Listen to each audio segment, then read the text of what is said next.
Ассалаумағалейкум достар, сіздермен бірге Асқар, бұл Асқар Нұраков YouTube арнасы. Бүгін біздер өте маңызды тақырыпты айтайын деп жатырмыз.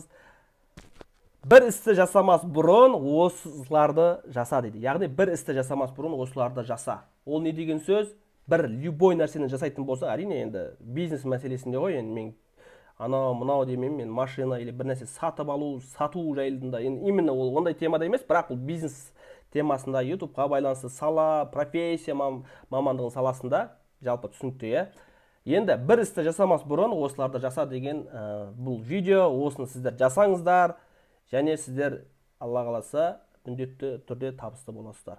Енді осы бір істі жасамас бұрын осыларды жаса, яғни осы 6 нәрсе бар. Сол нәрсені жасау керексіздер. Енді кеттік айтайық. Бірінші нәрсе ол өзіңе мотивация бере біл. Не деген сөз ол? Өзіңе мотивация беру, саған ешкім үнемі мотивация беріп жүрмейді. Былай істе, тоқтама, сен кереметсің, сен мынандай табысқа жетесің, анау, мынау, айырамыз, қиратамыз, давай. Ондай нәрселерден ешкімнен күтпеңдер. Ешқашан сендерге өйтіп айтып жүрмейді ешкім. Бірақ өз-өзіңе мотивация беру деген сөз, когда сен өзің сынып қаласың, ұнамай қалады, шаршап қалады, адам баласы үнемі көтеріңкі көңіл күймен энергияда жүрмейді, өмірден түңіліп кетеді кейде. Сондай уақыттарда өз-өзіңе мотивация бере білсең, сен сол істі жасау керексің. Яғни мотивация берсең, сол істі жасайтын боласың. Бұл мотивация беру керексің. Өзіңе міндетті түрде өзіңе мотивация бере біл. Ол бір. Енді екінші нәрсе ол сатуды үйрену керексің. Сатуды үйренбесеңіздер ешқандай, мысалы, курс сату, өз-өзіңді мысалы сату керексің, бизнесті сату, көрсете білу. Сату деген сөз, мен сіздердің қазір уақыттарыңызды алып отырмын, былай айтқандай. Сіздер маған уақыттарыңызды беріп, менің видеомды қарап отырсыздар. Ал уақыт деген нәрсе, ол өздеріңіз білесіздер, ол да ақша. Бизнесмендер болсаңыздар, онда тем более ақша. Сол айтқандай, не обязательно ақша бердім, алдым. Мен сендердің назарларыңды аудару, пайдалы нәрсені айтып сіздерге үйретулерім, немесе сіздер менен бір нәрсені үйреніп, бір нәрсені жасайтын болсаңыздар, ол да мен сіздерге уақыттарыңды сатып алып былай көрсетіп жатырмын. Міне сіздер сатуды үйрену керексіздер. Ол жерде іспен және сөзбен. Осы екі нәрседен болады сату. Үшінші нәрсе, бастамақшы салаңның, мысалы бір нәрсені жасайын деп жатсаң, сол саланың тарихын біл. Кімдер көтерілді, зерттей деген былай айтқан аналитика жасау керек. Кімдер көтерілді, кімдер құлады, шамаңыз келгенше интернеттен қарап, қазіргі күнде интернет бар, өздеріңіз білесіздер, барлық нәрсе сол жерде. Істейін деп отқан салаларыңыз барлық нәрсе сол жерде жазылған, қараңыздар, ар жақ бер жағын бастауға болатын нәрсе ме, бастауға болмайтын нәрсе ме, ұрылып қалам ба, қырылып қалам ба, бітіп қалам ба, қадалып қалам ба, соның барлығын сіздер білу керексіздер. Яғни оны тарихпен ғана білесіздер. 100% білмесеңдер де зерттеп, пайымдап, болжап, әрине олай болады, болжап, қарап, зерттеп барып, іске кірісіп жасау керексіздер. Істі солай жасау керексіздер. Бұл төртінші нәрсе, өзіңнің күшті жағыңды біл. Мысалы, мен қандай адамын, мен басым қатты істейді, немесе сөйлегенді жақсы көремін, ораторство бар.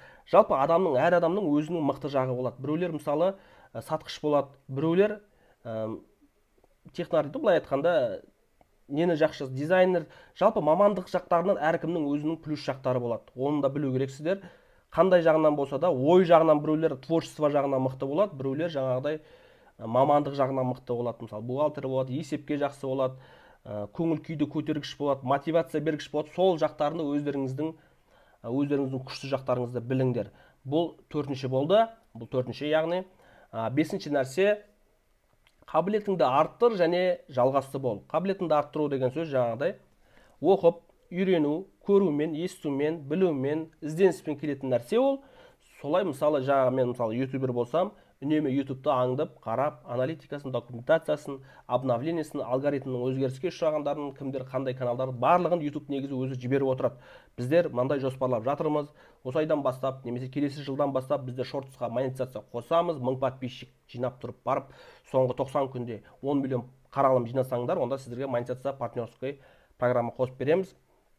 Нәтижесінде сіздер ақша табасыңдар. Яғни мен соны біліп алдым, мен енді соған жұмыс жасаймын. Жаңадан шыққан жаңалық мен үшін, сол айтқандай қабілетіңді арттырып және соны үнемі жалғасты болып жүр. Жалғасты болғандықтан сенің қабілетің артады. Бұл бесінші. Алтыншы, кешіктірмей жасауға кіріс. Бастадың, ойландың, зерттедің, қарадың, мотивация, енді былай айтайын. Бірінші мотивация бердің өзіңе, содан кейін сатуды үйрендің. Үшінші, бастамақшы салаңның тарихын білдің. өзіңнің күшті жағыңды білдің, қабілетіңді арттырып жатсың және жалғастырып жатсың. Енді алтыншы нәрсе, кешіктірмей жасауға кіріс. Әне бастаймын, міне бастаймын, ертең ар күні келесі ай зарплата түссін, әйелім келеді үйге, жаңағы босанып келеді. Өткенде біреу айтқандай, давай маған келеді, YouTube жасайық, анау мынау дейді. Иә, давай жасайық. Енді айтады, сосын әйелім роддомнан шықсын дейді. Әйелім роддомға барсын, содан кейін сөйтіп тағы хабарласады. Не болып отыр, не істеп кетті? Әйелім роддомнан шықсын, енді балам өссін, одан кейін. Осындай әңгімелер көп. Енді былай айтқанда, сен бір нәрсені істеуге кезде міндетті түрде істеуге кіріс, баста.